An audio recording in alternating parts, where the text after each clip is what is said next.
રોજ સવારે અને સાંજે સંધ્યા સમયે સાંભળો દેવી કવચ. દેવી કવચ સાંભળતા પહેલાં કોમેન્ટમાં તમારી કુળદેવીનું નામ જરૂરથી લખવું અને વિડીયોના અંત સુધી જોડાયેલા રહેવું. હવે આપણે દેવી કવચનો પાઠ શરૂ કરીશું. ઓમ ચંડિકા દેવીને નમસ્કાર. માર્કંડેયજીએ કહ્યું, હે પિતામહ, જે આ સંસારમાં પરમ ગોપનીય અને મનુષ્યનું બધી રીતે રક્ષણ કરનારું છે અને જેને તમે અત્યાર સુધી બીજા કોઈ સામે પ્રગટ ન કર્યું હોય એવું કોઈ સાધન મને કહી બતાવો.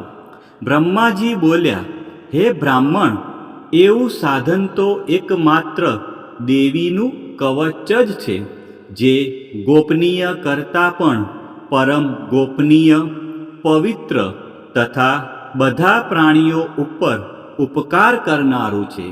હે મહામુનિ, તે તમે ધ્યાનથી સાંભળો. દેવીની 9 મૂર્તિઓ છે. તેમને નવદુર્ગા કહે છે.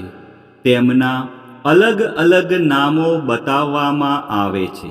પહેલું નામ શૈલપુત્રી છે, બીજું નામ બ્રહ્મચારિણી છે, ત્રીજું ચંદ્રઘંટાના નામે પ્રસિદ્ધ છે, ચોથી મૂર્તિને કુષ્માંડા કહે છે, પાંચમી દુર્ગાનું નામ સ્કંદ માતા છે, છઠ્ઠી દુર્ગાનું નામ કાત્યાયની છે, સાતમું સ્વરૂપ કાલરાત્રિ, આઠમું સ્વરૂપ મહાગૌરી અને નવમી દુર્ગા એટલે સિદ્ધિદાત્રી.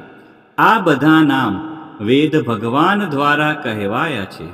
જ્યારે કોઈ મનુષ્ય અગ્નિથી સળગી રહ્યો હોય, યુદ્ધભૂમિમાં શત્રુઓથી ઘેરાઈ ગયો હોય, કોઈ સંકટમાં ફસાઈ ગયો હોય, કોઈ ભયથી ડરી ગયો હોય અને મા દુર્ગાનું શરણ લીધું હોય, તેનું ક્યારેય કોઈ અમંગળ થતું નથી. યુદ્ધના સમયે મુશ્કેલી હોવા છતાં પણ તેને કોઈ વિપત્તિ ઉદ્ભવતી નથી. તેને શોક અને દુઃખ ભય પ્રાપ્ત થતા નથી. જેમણે દેવીનું ભક્તિપૂર્વક સ્મરણ કર્યું છે તેમનો અભ્યુદય નક્કી છે. હે દેવી, જેઓ તમારું ચિંતન કરે છે તેમનું તમે ચોક્કસ કલ્યાણ કરો છો તથા તમે તેમનું ચોક્કસ રક્ષણ કરો છો. ચામુંડા દેવી પ્રેત ઉપર આરૂઢ થયેલા હોય છે અને વારાહી દેવી પાડા પર સવારી કરે છે. ઐન્દ્રી દેવીનું વાહન ઐરાવત હાથી છે. વૈષ્ણવી દેવી ગરુડ પર આવે છે અને માહેશ્વરી દેવી આખલા પર આરૂઢ થયેલા છે. કૌમારી દેવીનું વાહન મોર છે. વિષ્ણુ પ્રિય લક્ષ્મી દેવી કમળ પર વિરાજમાન છે અને તેમના હાથમાં લાલ કમળ છે. આખલા પર આરૂઢ થયેલ દેવી ઈશ્વરીએ શ્વેત વસ્ત્ર ધારણ કરી રાખ્યા છે. બ્રાહ્મી દેવી હંસ પર બેઠેલા છે અને બધા જ આભૂષણો ધારણ કર્યા છે. આ બધી દેવીઓ માતાઓ યોગ શક્તિઓથી સંપન્ન છે, જેઓ અનેકવિધ આભૂષણો પહેરવાથી શોભે છે. તેમણે અનેક રત્નો ધારણ કર્યા છે, ક્રોધથી ભરેલી છે અને ભક્તોનું રક્ષણ કરવા રથમાં બેઠેલી છે. આ દેવીઓના હાથમાં શંખ, ચક્ર, ગદા, શક્તિ, હળ, મૂષળ, ખેટક, તોમર, કુહાડી, દોરડું, કુંત અને ઉત્તમ પ્રકારના ધનુષ્ય ધારણ કરેલા છે. દૈત્યોના શરીરનો નાશ કરવો અને ભક્તોને અભયદાન આપવું, દેવતાઓનું હિત કરવું એ તેમના શસ્ત્ર ધારણનો ઉદ્દેશ છે. મહારૌદ્ર રૂપ, અત્યંત ઘોર પરાક્રમી, મહાબલી અને મહા ઉત્સાહયુક્ત હે દેવી, તમે મહાન ભયનો નાશ કરનારા છો. તમને મારા નમસ્કાર છે. તમારી સામે જોવું પણ મુશ્કેલ છે. હે જગદંબિકા, મારું રક્ષણ કરો. પૂર્વ દિશામાં ઐન્દ્રી શક્તિ મારું રક્ષણ કરે. અગ્નિ ખૂણામાં અગ્નિ શક્તિ, દક્ષિણ દિશામાં વારાહી તથા નૈઋત્ય ખૂણામાં ખગધારિણી મારું રક્ષણ કરે. પશ્ચિમ દિશામાં વારુણી અને વાયવ્ય ખૂણામાં હરણ પર સવારી કરનારા દેવી મારું રક્ષણ કરે. ઉત્તર દિશામાં કુમારી અને ઈશાન ખૂણામાં શૂલધારિણી મારું રક્ષણ કરે. હે બ્રહ્માણી, તમે ઉપરની બાજુએ મારું રક્ષણ કરો. હે વૈષ્ણવી, તમે નીચેની બાજુએ મારું રક્ષણ કરો. આ જ પ્રમાણે શબ જેનું વાહન છે તે ચામુંડા દેવી દસે દિશાઓમાં મારું રક્ષણ કરે. જયા દેવી આગળની બાજુએ અને વિજયા દેવી પાછળની બાજુએ રક્ષણ કરે. ડાબા ભાગે અજિતા દેવી, જમણા ભાગે અપરાજિતા દેવી મારું રક્ષણ કરે. ઉદ્યોતિની દેવી શિખાનું રક્ષણ કરે અને ઉમા દેવી મારા મસ્તક પર વિરાજિત થઈને મારું રક્ષણ કરે. માલાધરી દેવી મારા કપાળનું અને યશસ્વિની દેવી મારી ભમરોનું રક્ષણ કરે. ત્રિનેત્રા દેવી ભમરોના મધ્ય ભાગનું અને યમઘંટા દેવી નાસિકાઓનું રક્ષણ કરે. શંખિની દેવી અને શંખિની દેવી આંખોના મધ્ય ભાગનું રક્ષણ કરે અને દ્વારવાસીની દેવી કાનોનું રક્ષણ કરે. કાલિકા દેવી ગાલોનો તથા સાંકરી દેવી કાનોના મૂળ ભાગોની રક્ષા કરે. સુગંધા દેવી નાસિકાઓની અને ચર્ચિકા દેવી ઉપરના હોઠનું રક્ષણ કરે. અમૃતકલા દેવી નીચેના હોઠનું અને સરસ્વતી દેવી જીભનું રક્ષણ કરે. કૌમારી દેવી મારા દાંતનું અને ચંડિકા દેવી કંઠ ભાગનું રક્ષણ કરે. ચિત્રઘંટા દેવી ગળાની ઘંટિકાનું અને મહામાયા દેવી તાળવાનું રક્ષણ કરે. કામાક્ષી દેવી દાઢીનું અને સર્વમંગલા દેવી મારી વાણીનું રક્ષણ કરે.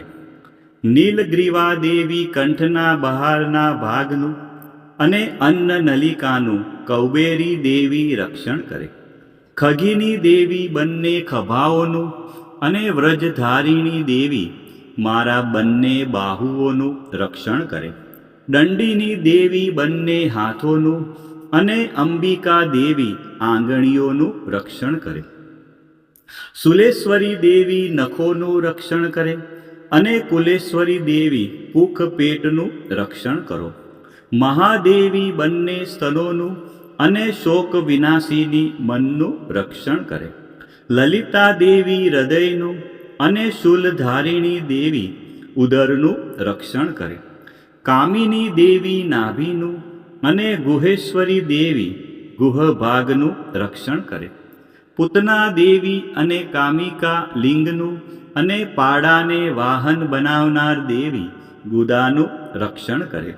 ભગવતી દેવી કટી પ્રદેશનું અને ઘૂંટણોની રક્ષા વિંધ્યવાસીની કરે. સર્વ કામનાઓ પૂરી કરનારા દેવી જંઘાઓનું રક્ષણ કરે. નારસિંહી દેવી પિંડીઓનું રક્ષણ કરે. તૈજસી દેવી બંને પગોના પૃષ્ઠ ભાગનું રક્ષણ કરે. શ્રીદેવી પગોની આંગળીઓનું અને તલવાસીની દેવી પગના તળિયાનું રક્ષણ કરે. પોતાની વિકરાળ દાઢોથી ભયંકર દેખાતા કરાલી દેવી નખોનું અને ઉદ્ધવ કેશીની દેવી વાળનું રક્ષણ કરે. કૌબેરી દેવી રૂવાંટીના છિદ્રોનું અને વાઘેશ્વરી દેવી ત્વચાનું રક્ષણ કરે. પાર્વતી દેવી રક્ત, મજ્જા, વસા, માંસ, હાડકાં અને મેદનું રક્ષણ કરે. કાલરાત્રિ દેવી આંતરડાઓનું અને મુકુટેશ્વરી દેવી પિત્તનું રક્ષણ કરે. પદ્માવતી દેવી કમળ કોષોના મૂળ આધારનું અને ચૂડામણી દેવી કફનું રક્ષણ કરે. જ્વાળામુખી દેવી નખોના તેજનું અને અભેગા દેવી સમસ્ત સાંધાઓનું રક્ષણ કરે. હે બ્રહ્માણી, તમે મારા વીર્યનું રક્ષણ કરો. હે છત્રેશ્વરી દેવી, મારી છાયાનું રક્ષણ કરો. હે ધર્મધારિણી દેવી, મારા અહંકાર, મન અને બુદ્ધિનું રક્ષણ કરો. હે વ્રજ ધારણ કરનાર દેવી, મારા પ્રાણ, અપાન, વ્યાન, ઉદાન અને સમાનનું રક્ષણ કરો. કલ્યાણથી શોભતા હે દેવી, મારા પ્રાણનું રક્ષણ કરો.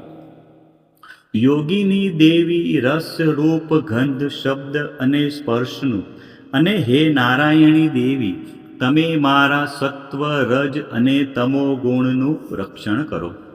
વારાહી દેવી આયુષ્યનું રક્ષણ કરે.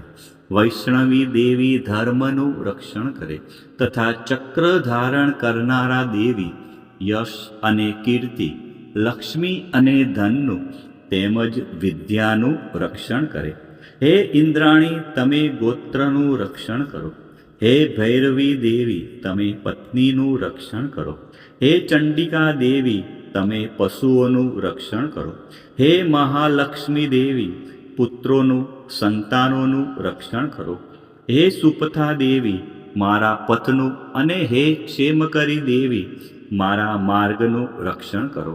હે મહાલક્ષ્મી દેવી, રાજદ્વારી કાર્યોમાં મારું રક્ષણ કરો તથા સર્વ બાજુએ રહેલા વિજયા દેવી, ચારે બાજુ રહીને રક્ષણ કરો.